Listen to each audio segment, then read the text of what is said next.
What is going on, Streamyard community? I hope everybody has had an awesome week so far. My name is Nick, and today I'm going to be talking to you about how to grow a YouTube channel using live streaming. And look, the same info applies if you're also uploading video content or if you are only uploading video content. But what I'm going to be taking you through today is very specific stats that you need to be paying attention to as a live streamer or even as a video creator so that you can make sure that you are taking full advantage of the platform here on YouTube. Because a lot of people will start a YouTube channel or they'll start live streaming on YouTube. And since they don't know some of the stuff that I'm getting ready to share with you, they'll end up throwing in the towel, or they'll end up thinking that, hey, YouTube isn't for me. I'll just go live stream somewhere else instead of, being able to take advantage of this huge asset that YouTube is. And when it comes to YouTube, if you're not familiar already, the reason that you want to have YouTube as part of what it is that you're doing when it comes to live streaming,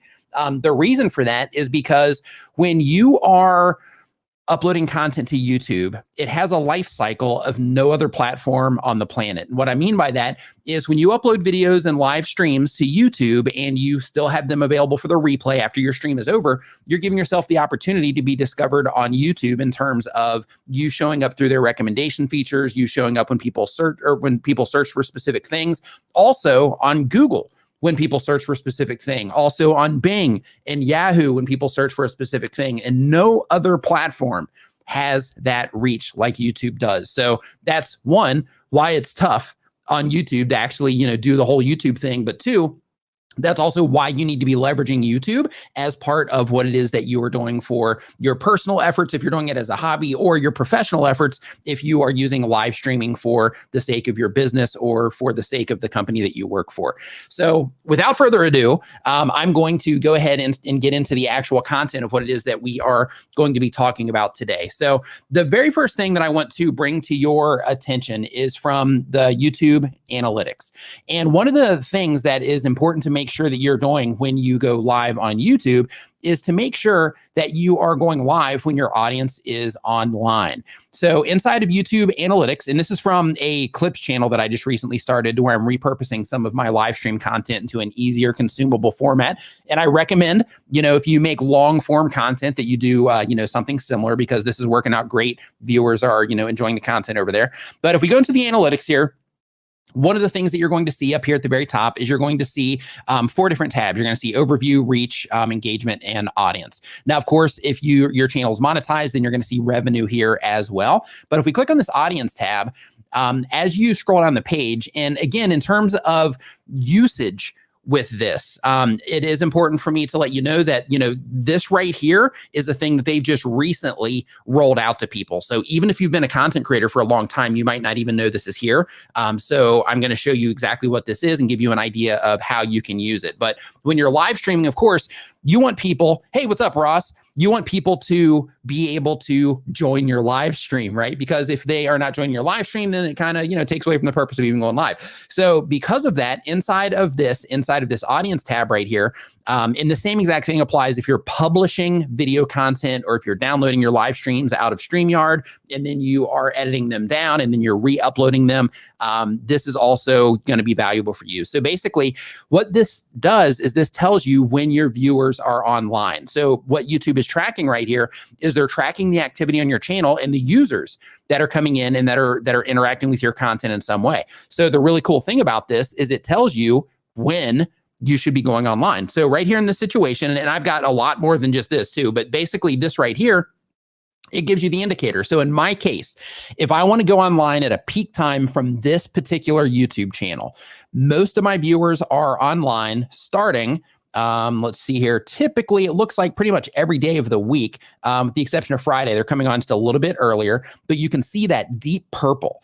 That deep purple is where the most users are online. So for example, if you're going live and you're right here in this 4 p.m. spot, and this is my local time. So I just want to let you know really quick. So depending on where you are in the world, your time zone would look a little bit different, but this is all based on, my local time here, which is GMT +7. You can see that up here at the very top.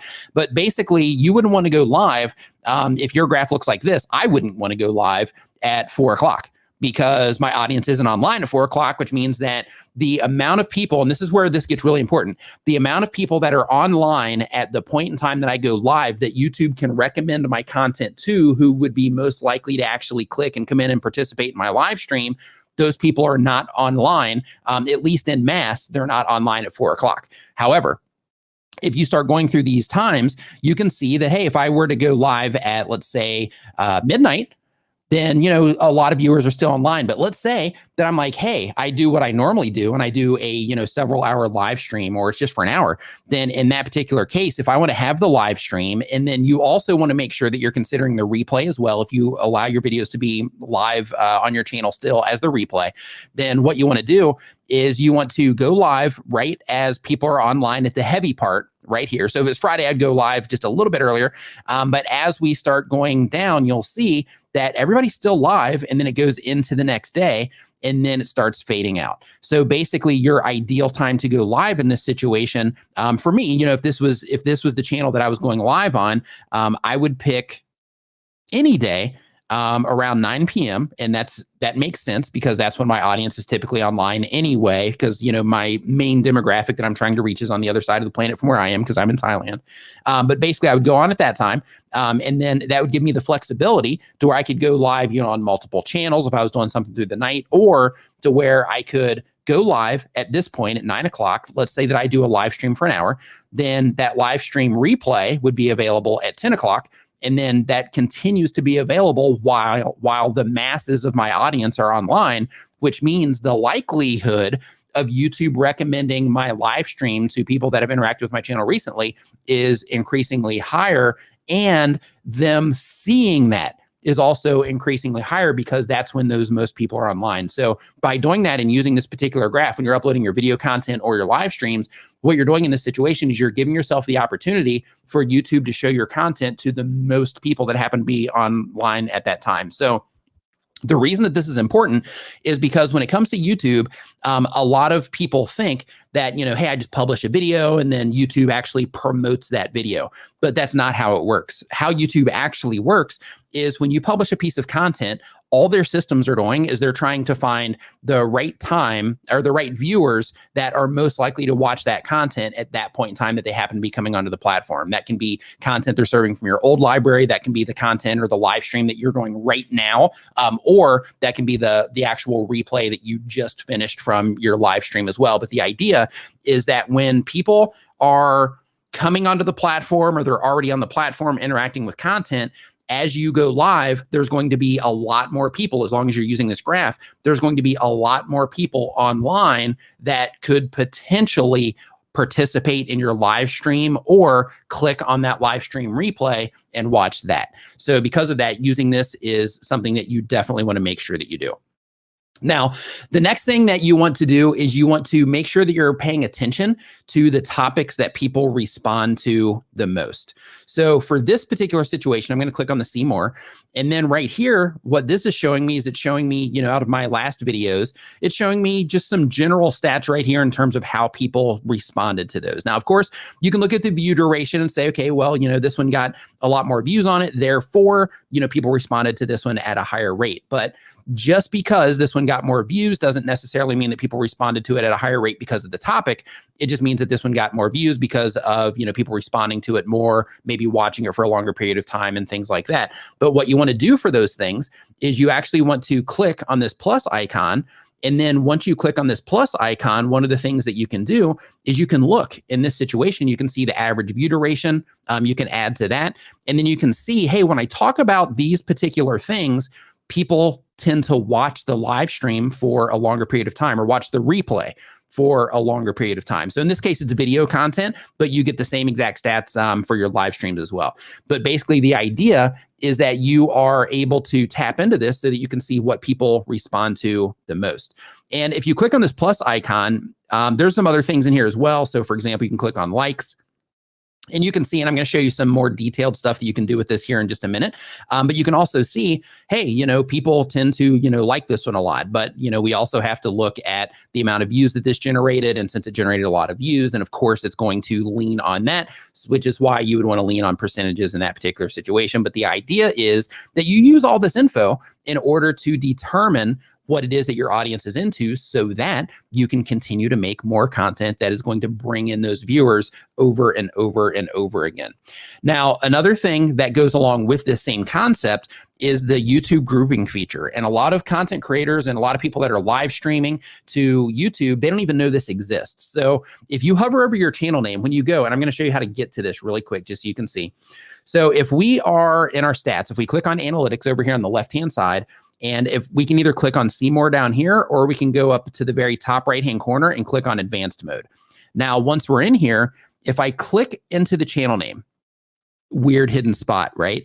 But if we click into the channel name, one of the things that we're going to see here is that they're showing us, more information about the channel and what's going on. But if I click into groups, this is where I can organize different playlists. And I made some of these today just for the sake of this demonstration. But this is where you can organize playlists based on what it is that you're trying to keep track of, so that you can, or not playlists, but groups actually for analytics purposes. But in this situation, you can actually use this to track the topics that you are talking about, or things that you're doing in your thumbnails and things like that. And by leveraging this by itself, it's going to help you make better content decisions. So let's say, for example, if I click on growth tips, what this is doing inside of this grouping feature is this is basically taking every single video. In this case, it's 4, it's a new channel, but basically in this case, it's taking every single video in this particular group, and it's taking all the stats for them and it's compiling everything together. So I can look at them, individually, so I can see how people are responding individually, or I can go up here to the top right-hand corner and I can click on compare to. And then if I click on groups here, and this is where this gets awesome. If I click on groups here, then I can say, okay, we're going to go with non-growth tip videos. And then you're going to see a direct comparison down here on the left-hand side. So with this, if I change this from side to side to multi-metric table, then, and this same exact thing applies to videos as well. So if you are making videos to YouTube, this is extremely important for understanding your audience, understanding how they respond to your content, guiding your content decisions on video uploads or live streams, whatever it happens to be in your particular case, or the mix. Like on my main YouTube channel, I upload video content and I do live streams. So by doing this sort of thing, you can also isolate live streams because, everything's kind of mixed in there together. So you can even isolate live streams by adding just your live streams to a group. And then you can start doing the same exact thing. You can compare live streams to video content, or live streams based on, hey, these are the live streams I do on Tuesday compared to the live streams that I do on Friday. And then you can start saying, hey, which ones do people respond to most using this particular feature? But you can see here at a glance, what I can start identifying is, even though we have to take into account that this one has, just a little bit more views on it, one of the things that you can take into account is that the growth tips are getting, more impressions on them. The click-through rate on the actual growth tips is higher. And the reason for that is because in this particular situation, I am sharing some of these videos in my community feed on my main channel. So because of that, of course, the stuff that's growth tips always resonates more with YouTube content creators. And because of that, it's proven that they respond better to that type of content here as well. But basically the idea is that you want to compare the different sets of content that you're doing. And by doing that, you're going to start to develop a roadmap of what your audience, or the people that YouTube is showing your content to, or the people that you're bringing in from social media, whatever it happens to be. This starts to give you insights into how they react to different content sets against each other.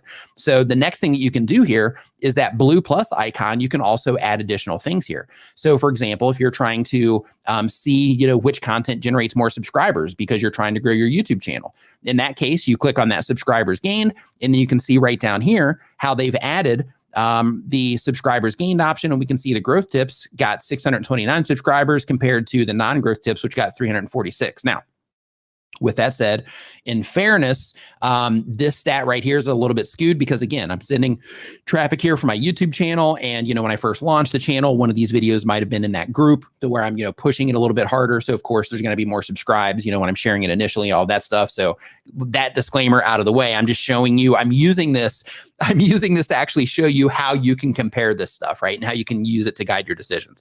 But basically, the idea here is you can see that, when you group this against content, you want to try to make sure that the views are somewhat similar.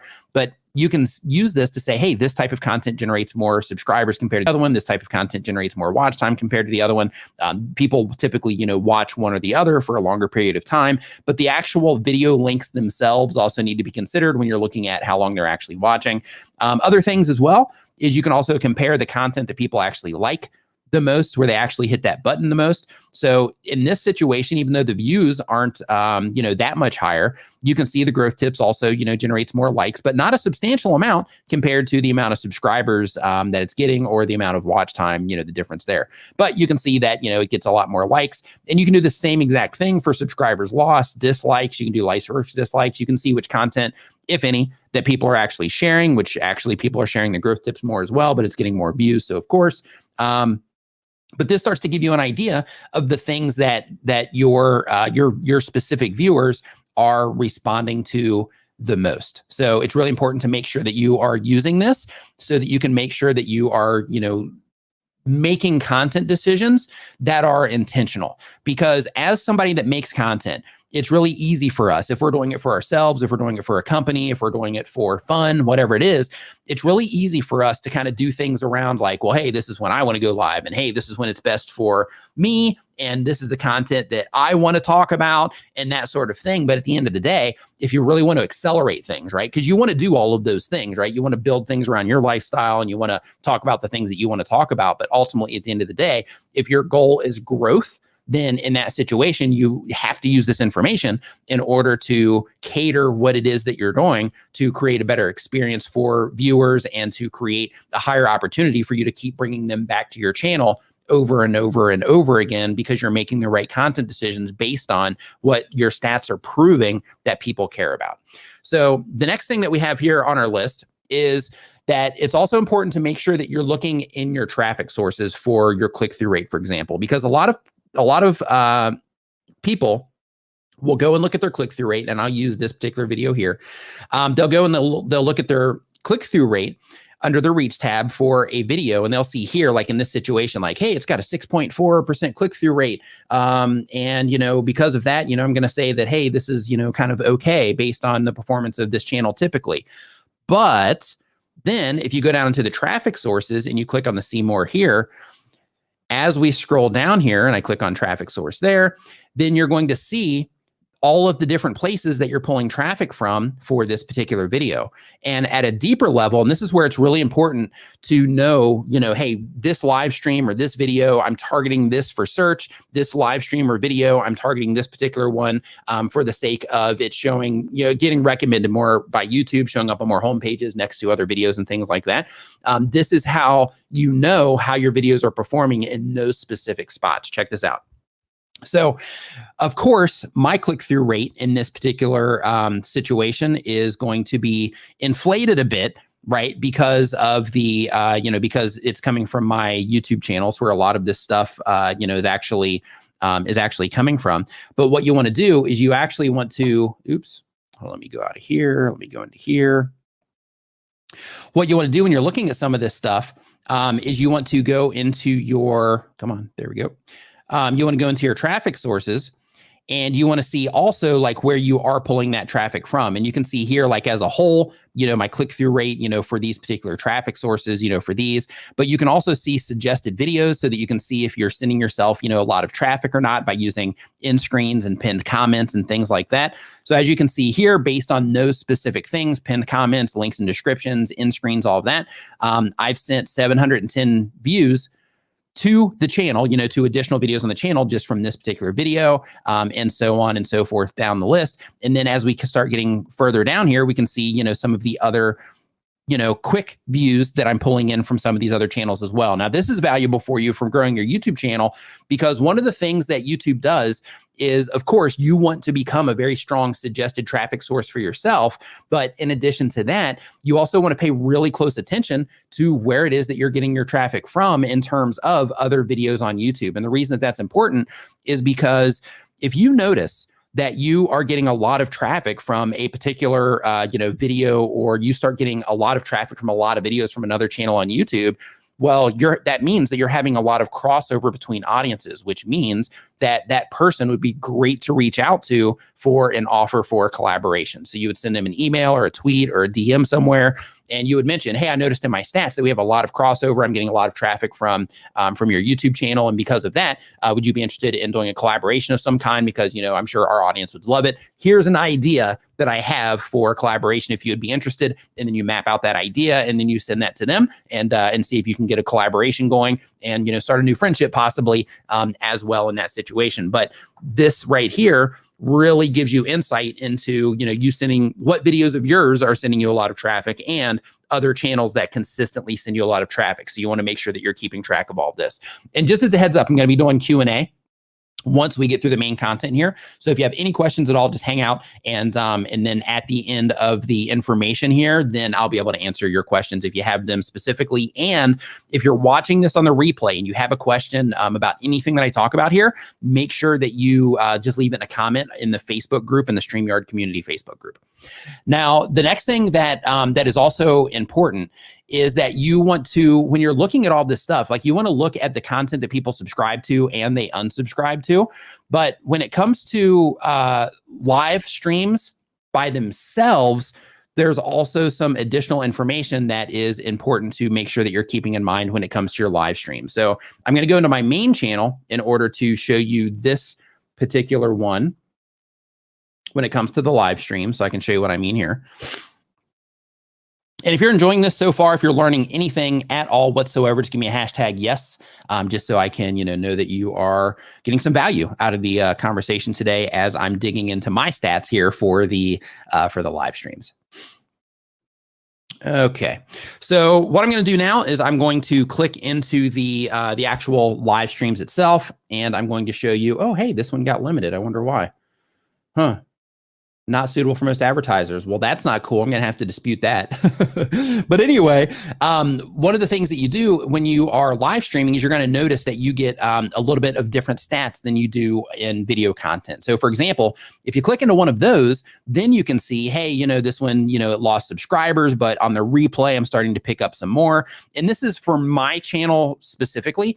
This is really common for me. So on my YouTube channel, my main channel, the one that we're looking at right here, I've lost over 200,000 subscribers on that particular channel. And that is just, from people subscribing over time, people unsubscribing over time because they're just not doing YouTube anymore or whatever it happens to be, or I've offended them in some way, or I've just repeated stuff too much and they're just bored of it.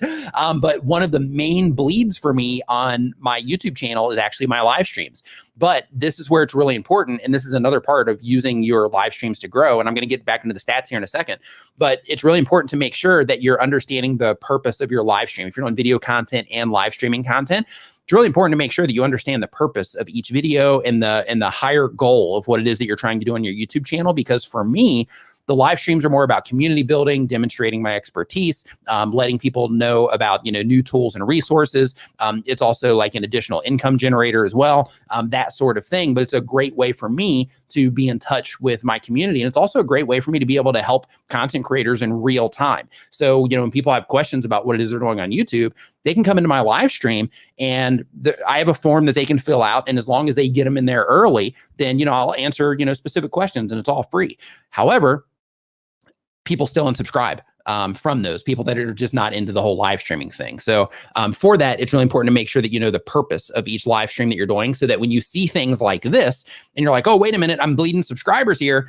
You can look at it and you can say, you know what, it actually doesn't even matter that I'm bleeding subscribers because in this situation, I accumulated a lot of watch time for it. I've gotten, a decent amount of views for this since it was actually published as the replay. I think in total for the live as well, let's see here. Yeah, we're like 11,000 views for that one. But for the replay, it's gotten 4.7 thousand views in that situation, lost 14,000 subscribers and gained an extra $300 from this particular live stream. So one of the things that you want to keep in mind, though, is remember how we were talking before about the time that your viewers are online.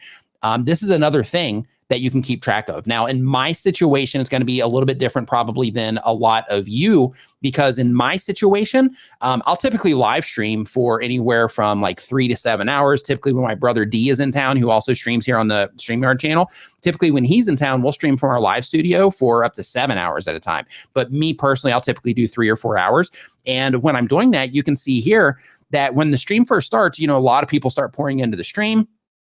but my max typically starts, kind of peaking out usually right around this like 2-hour mark. And that's a common thing for me. So what this tells me is that if I have something, and this is another thing that's important if you are using this for business, is one of the things that this also tells me is that the larger percentage of viewership is during that particular beginning part, right? I got to give it a little bit of time to warm up, which is typically about an hour.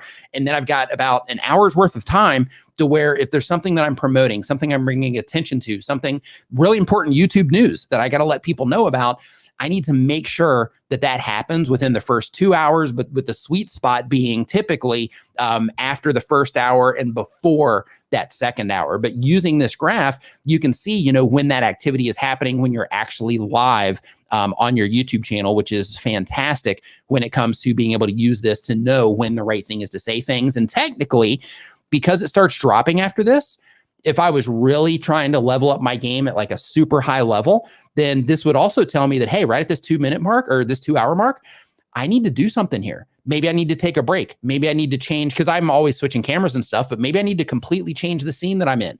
Maybe I need to start doing some, maybe I need to use like Agora Pulse as an example and start doing some, start having some automated tweets go out right around that 2-hour mark so that I can, get that viewership back up at that point in time. But basically what this does is this tells you when you look at this, hey, our concurrent viewership starting to curve off. So if we want more views while we're live, and we have this information at our disposal, then we can start thinking of workarounds. What do we got to do in order to have that happen? Maybe at that 2-hour mark, I should start telling people, hey, if you're enjoying the stream, make sure you share this out on Twitter, share this out on Facebook. And then also having that automation in place so that I can bring that concurrent viewership back up. So if you're wanting to use this to grow your YouTube channel, then you would take a strategic approach to this and you would say, okay, we've got a problem. That 2-hour mark, we're curving off. So since I'm still live for another almost 2 hours after that, then I have to start being proactive on making sure that I'm telling people, write a note, put it underneath my camera, reminding people to share out the stream, reminding myself to make sure that I'm, automating some posts to go out to let people know that I'm live, making sure that I'm scheduling it in all the right places, or possibly, sharing it in additional Facebook groups or whatever methods you use in order to get people to your live streams. Now, another thing that I want to bring to your attention, and this is abysmal, by the way, in terms of like a replay, but I just wanted to show this to you. But another thing that you can also do in this situation is for the replay itself. And this is why, making your streams for the replay is so important. But you can see how a replay experience on YouTube, it just doesn't hit the mark. At least for my audience, it doesn't hit the mark like a piece of video content does. But if the entire audience is primed for live, if the whole audience, and this is typical for gaming channels, to where if the entire audience itself is primed for live and they know this entire YouTube channel is just a live streaming channel, then in that particular case, it also, you'll get like a similar thing, but the actual retention on it will typically be a little bit longer because people are more accustomed to that. And the closer that you can get your live stream experience to a video experience, the higher you're going to be able to get that retention as well. But you can see, this is over like almost a 4-hour period, but even with this on the replay, I'm still hitting 27% on that drop off. So for me, if I want to bring this up, then I need to come a little bit harder with my replay. I'll tell you right now why this is happening. Again, because I do this for community building, so I don't care about the replay that much. But in this situation, what I'm doing is this first like handful of minutes, I'm talking about, TubeBuddy sponsoring the stream. I'm talking about Streamyard sponsoring the stream. I'm talking about, what the stream actually is. I'm talking about, anything that happened to, happen in my life over the course of the week, things like that. So because of that, of course, that's just not, fantastic for the replay.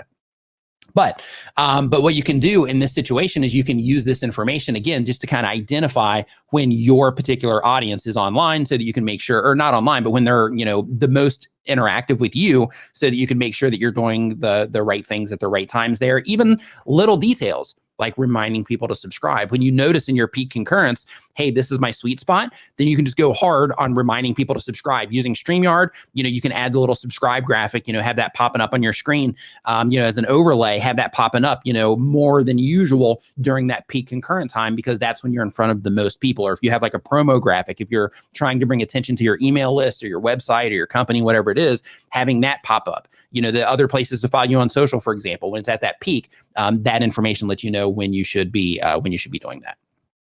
Now, in addition to that, Another thing that you can do in this situation when you're looking at these peak concurrents and when you're looking at an abysmal audience retention on the replay is you can use this information to where you can actually go back and watch your stream and say, okay, at the minute and 44 mark, or the 1 hour and 44 mark, I'm sorry, at the hour and 44 mark or hour and 45 mark, I got a considerable drop here. So what happened in this situation? So in some cases, it could be you bringing on a guest. In other situations, it could be to where, you just got stagnant in the conversation. Maybe you lost energy. Maybe you should have had a banana. Maybe you should have, drank a little bit more coffee before your stream, whatever it happens to be. But maybe you start mentally tuning out and the audience picks it up and then they start leaving at that point in time. But what you can use this information for also is just to where you can go back and monitor your stream to where you can see, kind of what's happening during this situation. So as an example, because I have some epidemic sound stuff in here and I'm not sure if Streamyard has epidemic. So let me make sure. Okay, yeah, it's muted. So you won't be getting any audio here, but I'm actually not even going to play it to be on the safe side, but I'm just kind of going to click here and see if I can notice anything obvious that's happened during this part. Okay, so I wasn't bringing on guests or anything like that. So it's probably just me talking about something that the audience didn't care about at that point in time. But anyway, you can use that information, as something that you can use in order to grow things. Now, another thing that you can do as well, let me take this off so that I can find it here, is well, you know what, I don't have it set up on my current channel to do this, so I'm not actually going to show you that next one. But one of the things that I was going to show you is that grouping feature that I was showing you before. And for those of you that are just coming into the stream, I was showing before a grouping feature that you can use inside of your analytics in order to be able to identify the stuff that the content that people are responding to the most on your specific YouTube channel. You can also use this for thumbnails, in this case, surprise face versus non-surprise face, that kind of stuff. But one of the other things that you can do is I could create a group right here. If this channel was monetized, if I was actually streaming here, I could create a group here with the live streams to where I'm talking about one subject compared to another. And then I could see in that situation as well, which live stream is generating more revenue. More revenue on the replay, more revenue from super chats, that sort of thing. So I'd be able to break the content down based on, hey, when I talk about these things, I get a lot more super chats compared to when I talk about these things. So because of that, if one of my goals or the goal of my YouTube channel is to use it to drive revenue from ads or from viewer donations, then in that situation, I would be able to notice, hey, when I talk about these particular things, people, they donate a lot more than when I talk about these other things.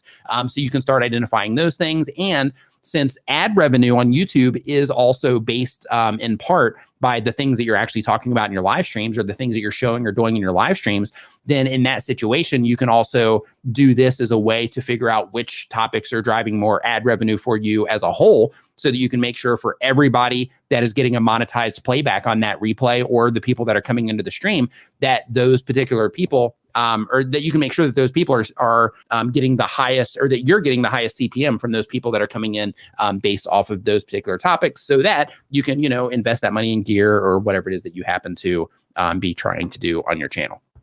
Another thing as well that you want to make sure that you are doing, and this actually isn't necessarily related to the stats on the channel, but you also want to make sure when you're trying to grow your live stream using live, you also want to make sure that you are optimizing your live stream for discovery. And what I mean by that is with your live stream, and I'm actually going to open up YouTube here so I can just show you an example of this.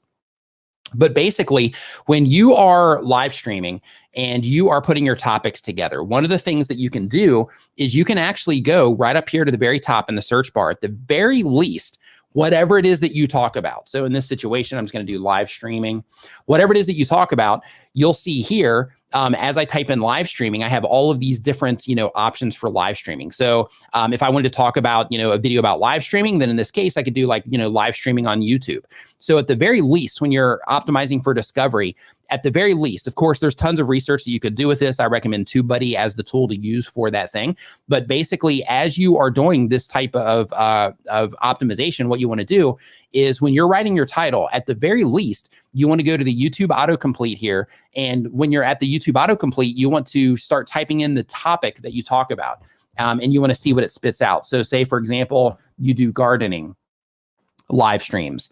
Then here you would see that they have, gardening for beginners, gardening ideas for home, gardening hacks, gardening plastic, whatever that is, gardening music, gardening is my passion. And then you can just do like A, and then you get a bunch more ideas, B, a lot more ideas, C, a lot more ideas, D, you get a bunch more ideas, but you see what's going on there. But the idea with this is that while you are putting your title together for your live stream itself, your title and your thumbnail, and the topic as well. But when you're putting all that stuff together, you want to make sure that you're giving yourself the chance for people, when it's presented to them on YouTube, for them to have an understanding of what it is. So a lot of people will do things like, live stream 287. Let's have fun is the title of the live stream. And that's the completely wrong approach that you want to take. You want to think, okay, if I'm trying to grow using live streaming, then I need to make sure that I'm titling my live streams in a way to where if somebody logs onto YouTube right now while I'm live and they see my live stream, that they can identify that my live stream is something that is for them in terms of, that it's clear the topic that you're talking about. And I also have compelling elements to it so that I can get people that see that to actually click on it and then come and participate in my live stream. So the same exact thing applies while you're live and for the replay itself. You just want to make sure that you're using these, this is a free tool. You want to make sure that you're using this to your advantage so that you can make sure that you're writing titles that will actually get clicks on them instead of wasting your time live streaming with titles and thumbnails that give no context at all to what your stream is actually about. So on my main YouTube channel, I've got 700,000 subscribers on that particular channel. And I still make sure that I optimize the titles for discovery, because even though YouTube is going to, my streams, it's like a thing. So because of that, YouTube knows that, if they send people to my stream, that people are going to enjoy it. However, it's also super important for me to make sure that when a YouTuber, because that's who my target audience is, when a YouTuber sees my live stream, even if they don't know who I am, they've never experienced my content in any way, shape, or form. But when they see my live stream on their homepage or next to another video because YouTube thinks that they might be a candidate to watch it or participate, then I need to make sure that in the title that I'm resonating with them topically in terms of something that they care about. So typically my titles for my live streams will have something in there about views or subscribers or growth tips or something along those lines, because that's the stuff that YouTube content creators resonate with when it ends up on their homepage. So, because of that, I recommend for whatever space it is that you happen to be operating in, that you do the same exact thing. You optimize your live streams just like you do a video, because a lot of people look at live streams like they're not, it's not the same. It's not the same as a video content, and it's not. And since it's not, you still need to make sure that you're optimizing it for discovery, because people will find your live streams, and live streams can perform very well on a YouTube channel. So you can see, the screenshot that I showed you before, like my live streams, I'll still get like 11,000 people, through a live stream. There's other people that will do, a friend of mine, actually, they have a live stream that they did, and it was a training live stream on their channel. And in their situation, that particular live stream, it's like a 2-hour live stream, and it's got like, several 100,000 views on it. Right. So, this stuff works. You just have to make sure that you're applying it to what it is that you're doing. Now, a bad habit that I have that I recommend that you don't do if you're trying to grow your live stream is I use templated thumbnails. And the reason that I do it is, I'll be honest, it's because I'm lazy when it comes to that, because my live stream is more about community. So since it's more about community in my case, I'm doing the thumbnail so that people recognize that, hey, the show is on, right? For my audience, because I already have, the channel. But what I should do, and what I recommend that you do if you're trying to grow, is that every single video that you're putting together, or every single live stream that you're putting together, when you're putting everything together for it, that you make it unique. Don't just use a template. Don't just use a templated thumbnail. Make the thumbnail something that somebody should click on, right? It's not something just to let people know that you have the show or that the show is live, especially if you don't have an audience yet. It's more about, hey, how do I get people to click on this? How do I make a title and a thumbnail that's extremely compelling so that the people that I'm trying to reach with this live stream are going to be the most likely to click on it? So if you're a gamer, in that situation, making sure that you're using the title of the game, making sure that you're doing a thumbnail just like you would do it if you were to live stream, take it down, edit it, and upload it as a piece of video content. You wouldn't use templates in that situation, so you shouldn't do it in your live streams.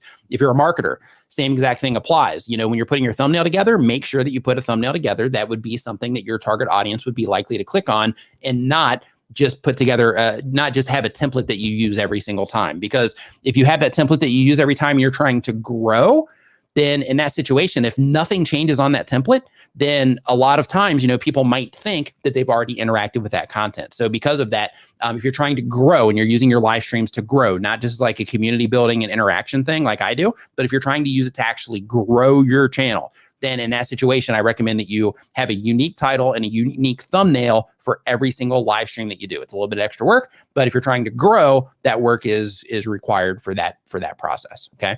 Now, another thing that I want to make sure that you keep in mind when it comes to live streaming and growth is that, and I mentioned this in my last stream here too as well, but I'm going to keep hammering this home. And I know Daniel mentioned it in his live stream that he did as well. And if you missed that, by the way, it was awesome. Make sure you check it out here on the Streamyard channel.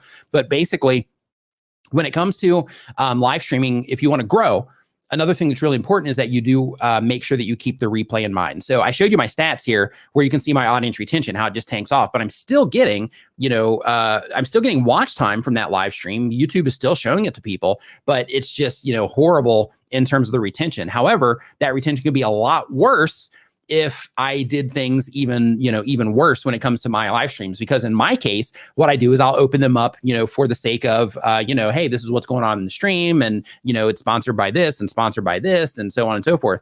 To where when I do a stream here, or if I do a stream on another YouTube channel to where I'm actually sharing training type information, as soon as it starts, like I come in with the actual content.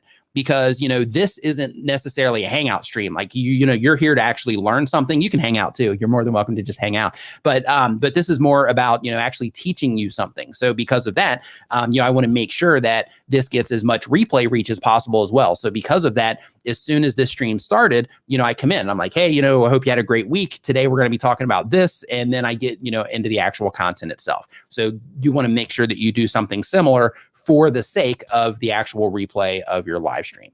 In addition to that, it's really important. Remember how I was talking just a second ago about the thumbnails and titles and how important those are in terms of getting people to click and making sure that you're using unique ones? Well, another thing that's extremely important if you're wanting to grow your live streaming channel, or if you have live streams as a part of what it is that you're doing, another thing that's really important is also to make sure that you just have a deep understanding of who it is that you're trying to reach with your content.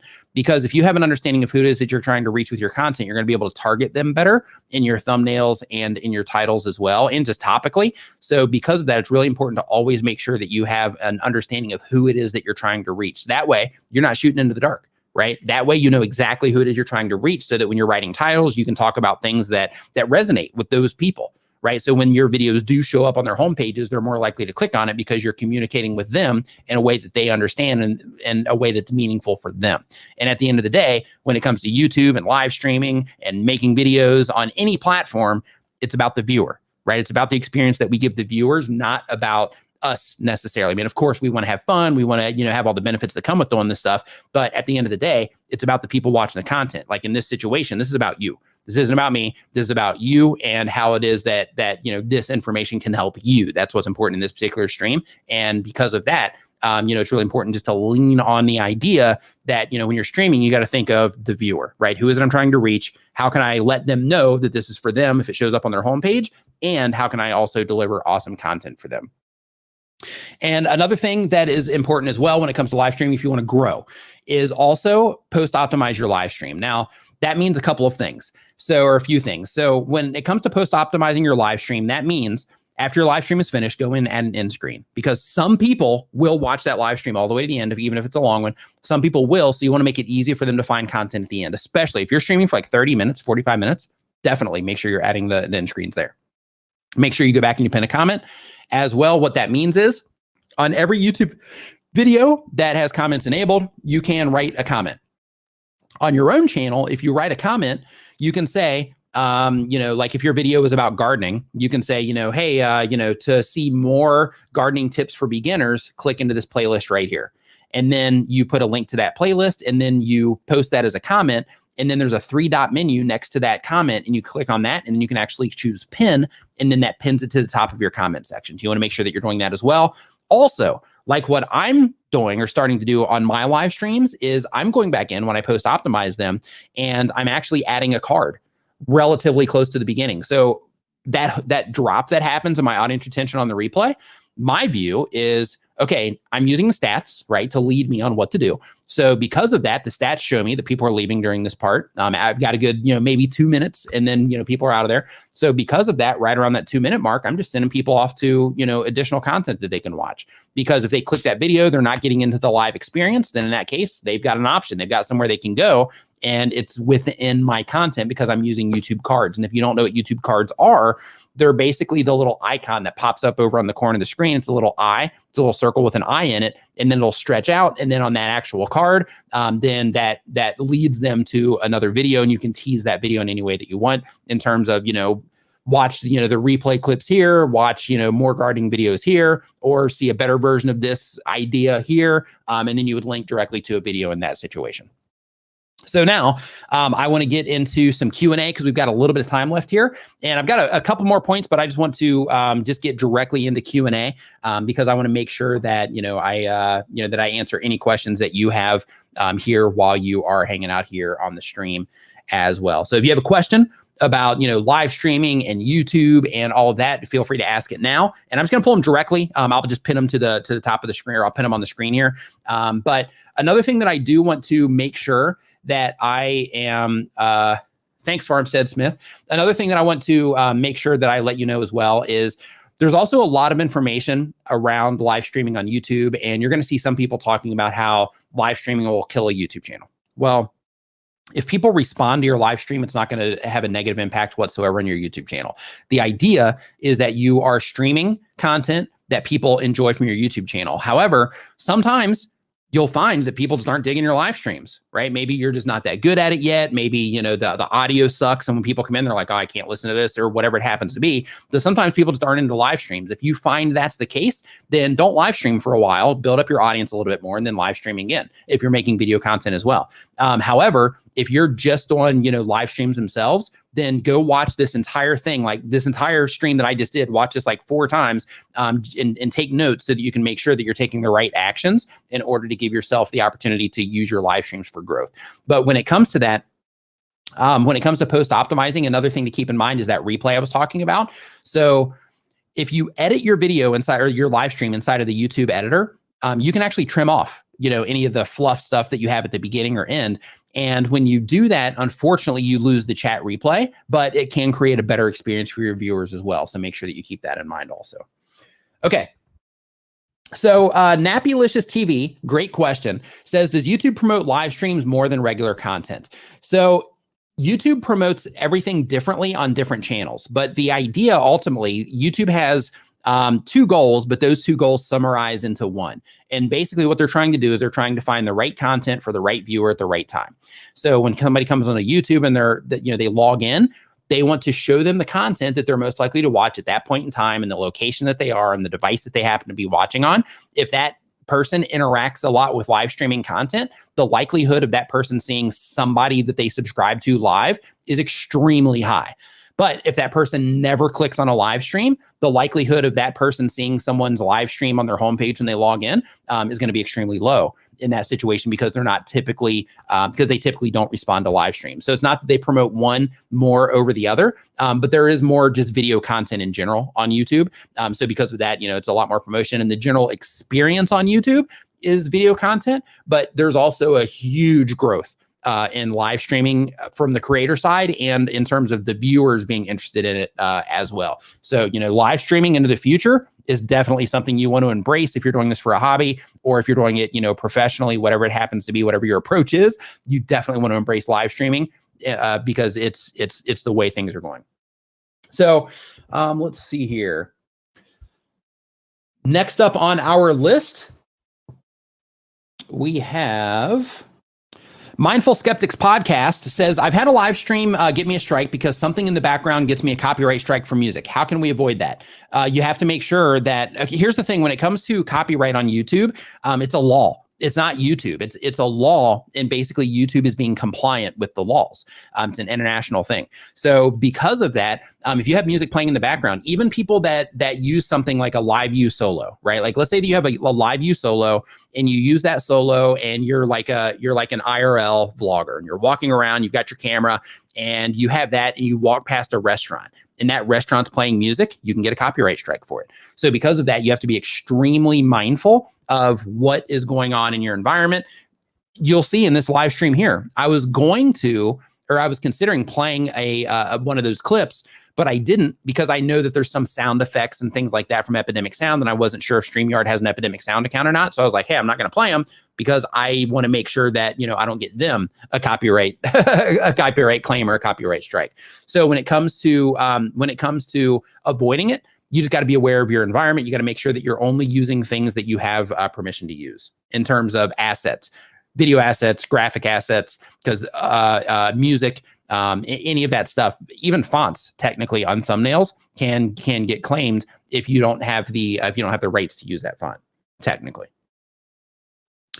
Let's see here. Next question on our list is from Vegas Babe, says, do you have videos that show how to edit the live stream within YouTube and then how to repost? I'm having a hard time with it. I'm on mobile. So Vegas Babe, everything is more difficult on mobile, unfortunately. And I really don't, I'm not sure why YouTube doesn't put way more attention on mobile than they do desktop. I don't know if it's because of the influx of creators that they're afraid of and them having to, absorb all of those extra uploads.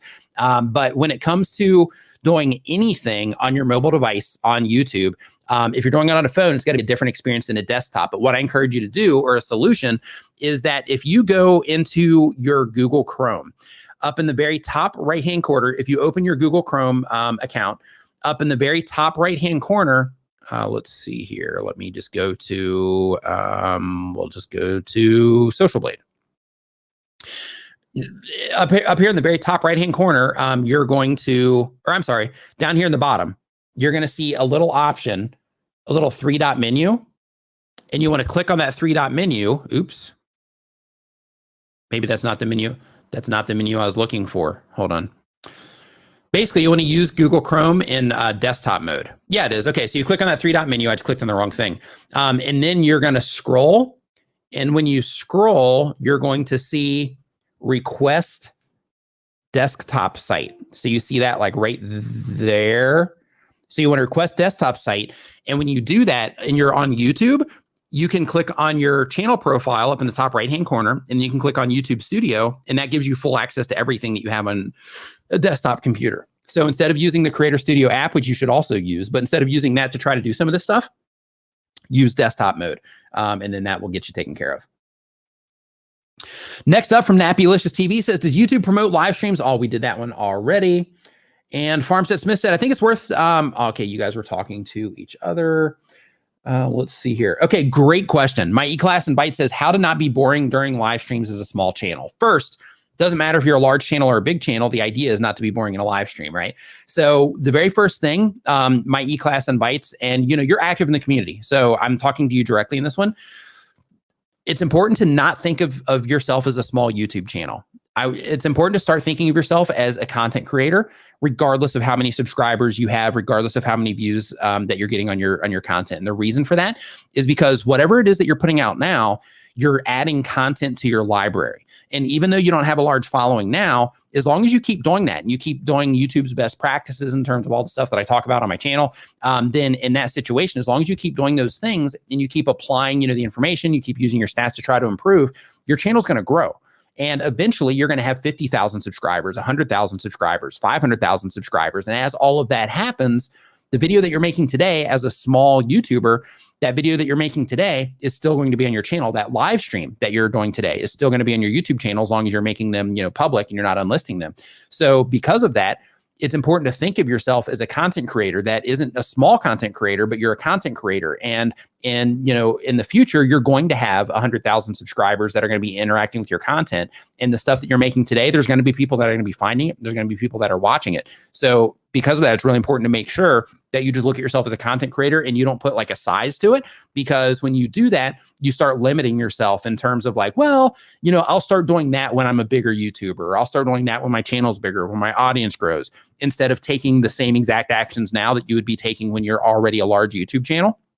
So if you start handling things now like you're a bigger YouTube channel, and you approach it with that mindset, that's actually going to help be the vehicle to turn you into a larger channel, because you're going to start, approaching it in that way.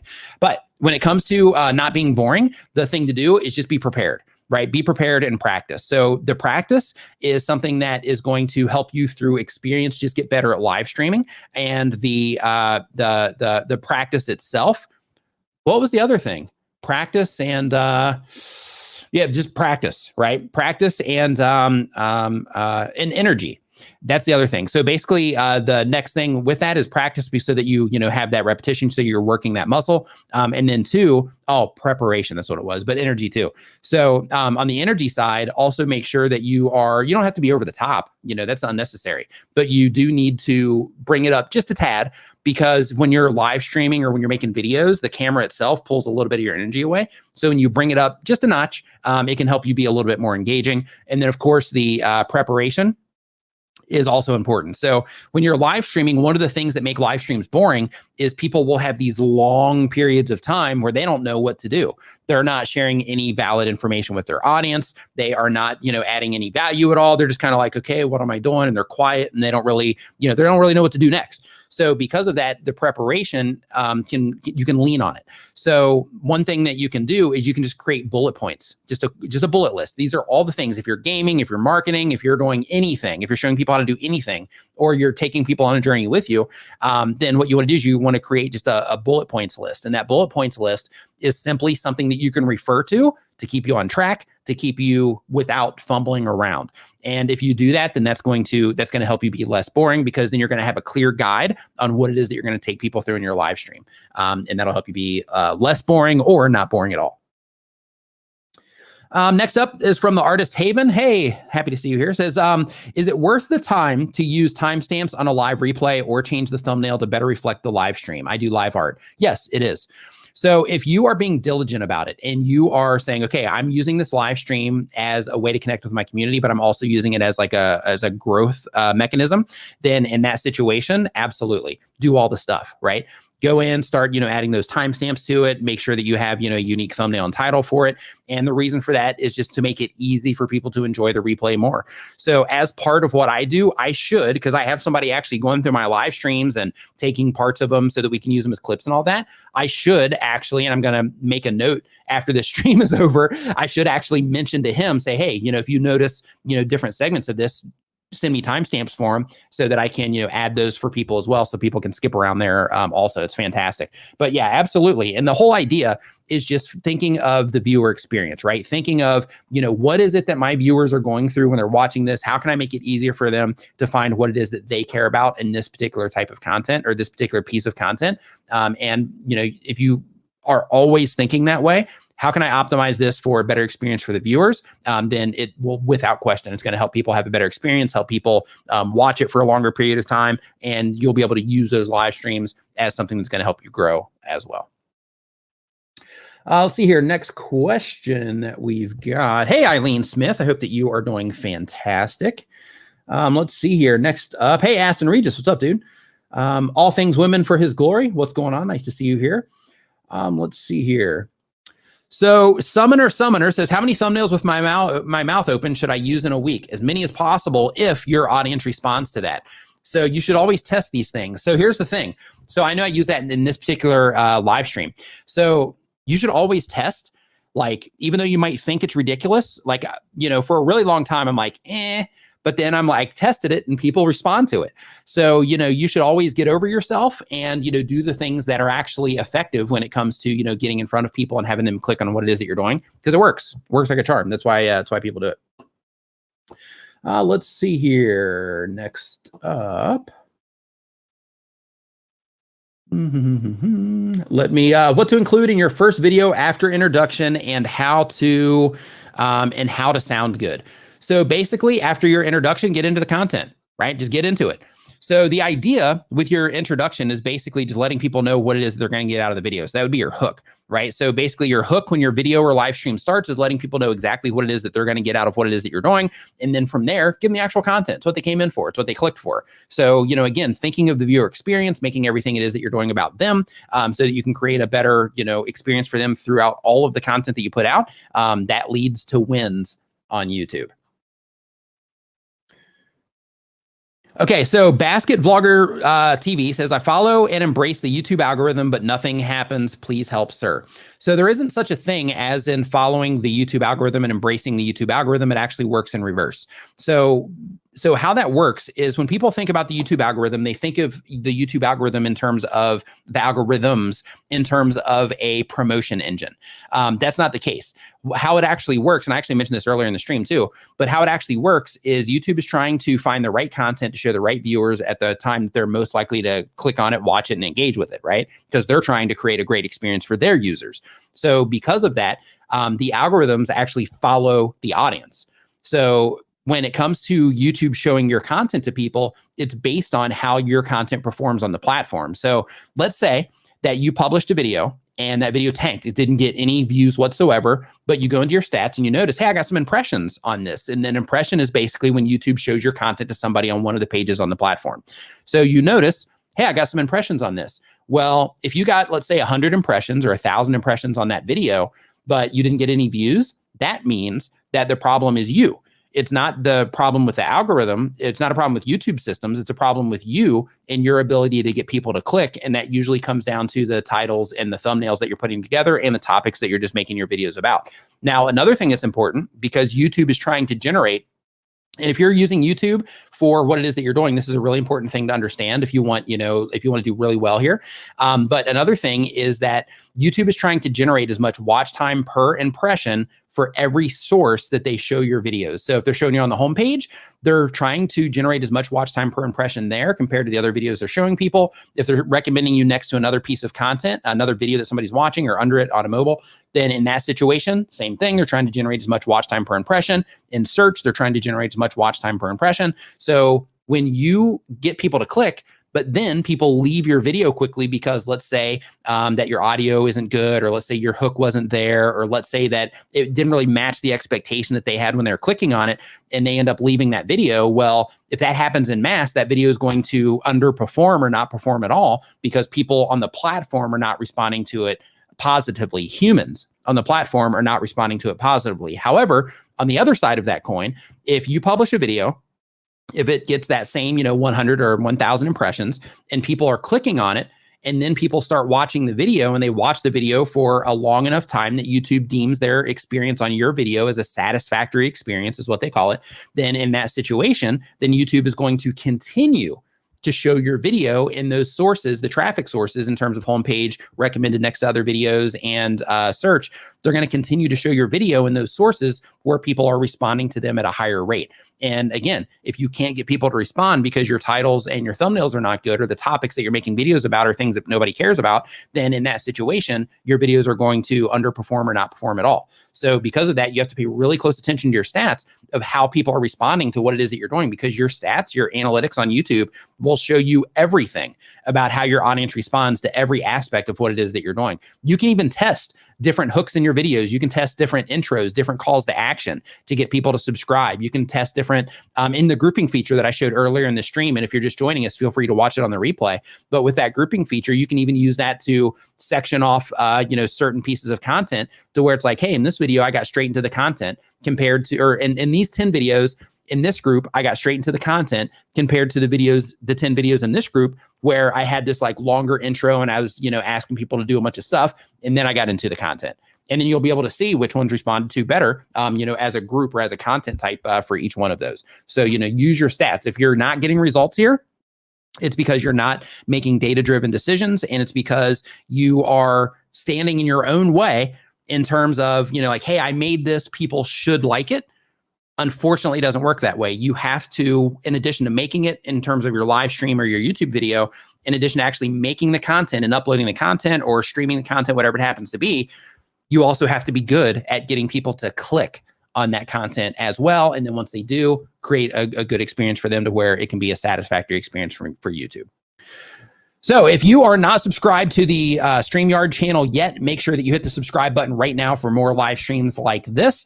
And also, if you are not a Streamyard user yet, you can install Streamyard for free to see how easy it is to use at streamyard.com. I've got a link to that down in the description below. And if you want to learn more about YouTube, you can find that on my YouTube channel. You can just look for Nick Nimmin on YouTube or Google, and those will all lead to my YouTube channel.